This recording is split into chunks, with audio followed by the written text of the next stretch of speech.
afwalun wa af'alun makhsusatun muftatahatun bitakbir wa muftatamatun bitaslim. Itu secara fikih. Yang dimaksud sholat secara fikih itu artinya ucapan-ucapan, perbuatan-perbuatan yang khusus. Artinya perbuatan yang tertentu, bacaan-bacaan tertentu, perbuatan-perbuatan tertentu. Muftatahatun bitakbir, yang diawali dengan takbir. Muftatamatun, yang ditutup dengan ucapan. Nah, perhatikan dua ini ya. Diawali dengan takbir, diakhiri dengan salam. Maksudnya? Nah, dikit ya.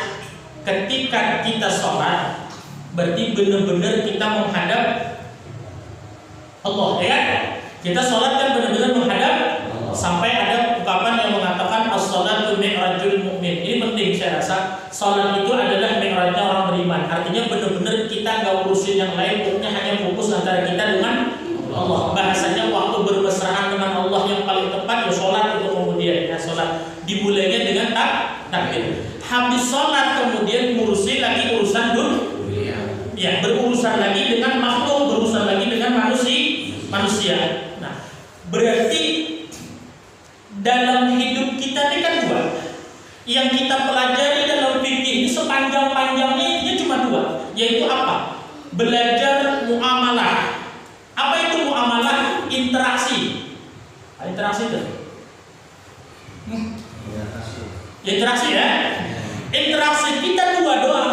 Interaksi dengan Allah sama interaksi dengan makhluk. Ya kan?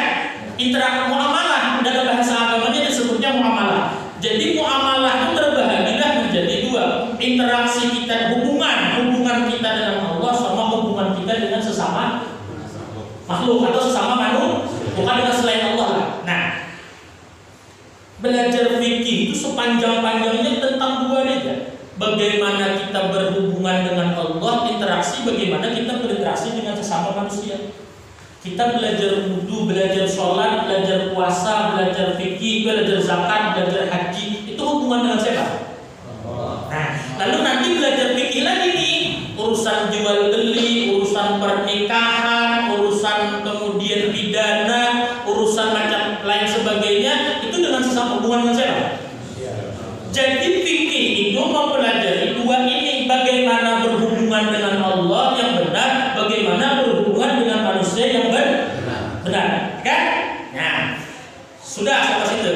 Jadi kita ini hidup ini tidak akan lepas dari itu. Berhubungan baik dengan Allah, berhubungan baik dengan manusia.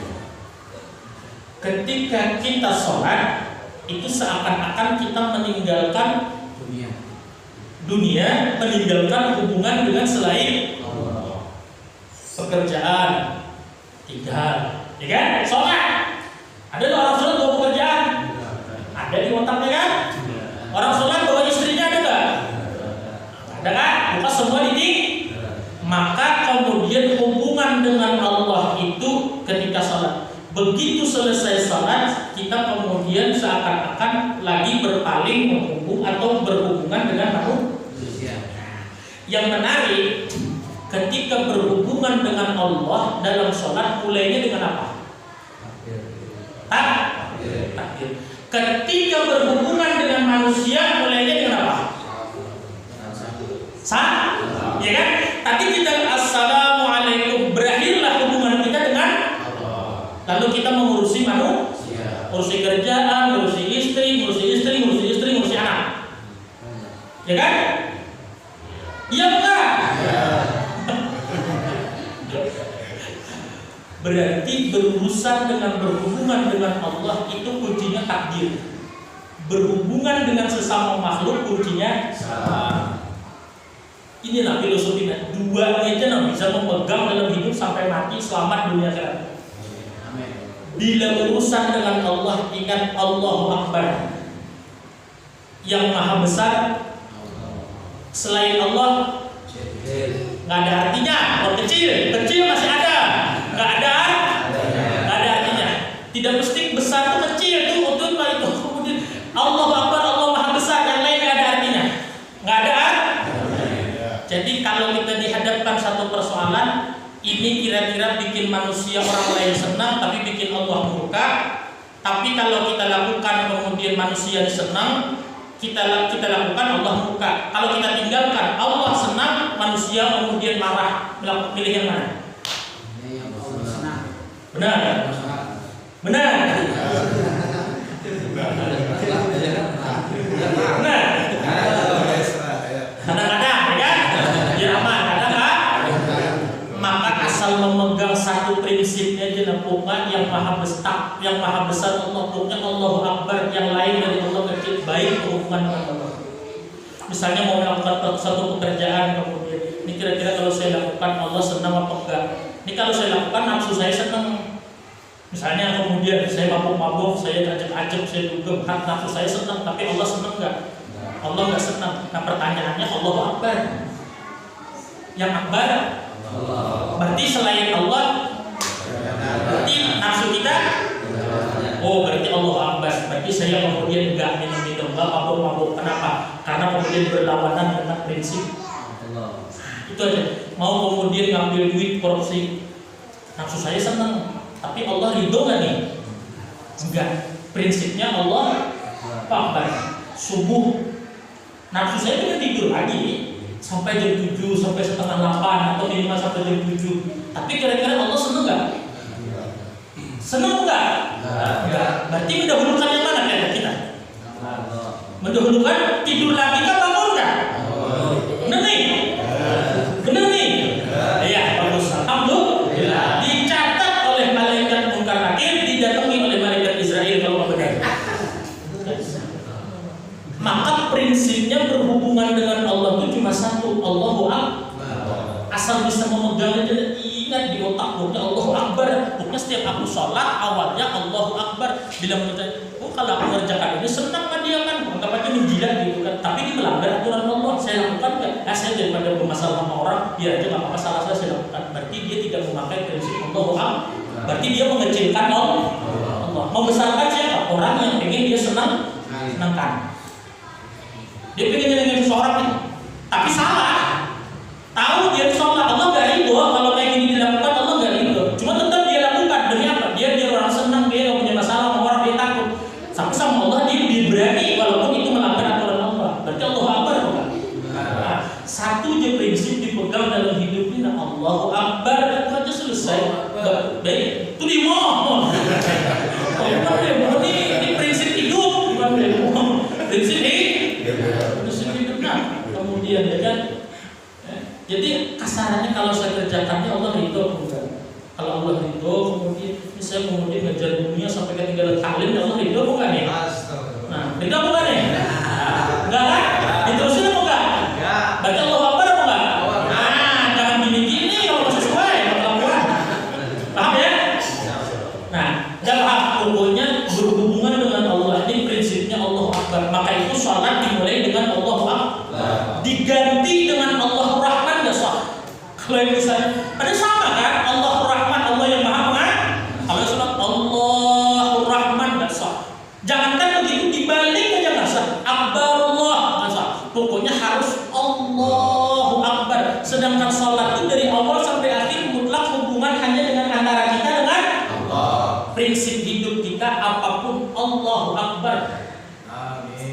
Yang kedua, kalau bergaul sesama manusia, assalapuknya kalian selamat, jangan ganggu orang, jangan menzalimi orang, jangan menyakiti orang. Itu prinsip bergaul dengan manusia.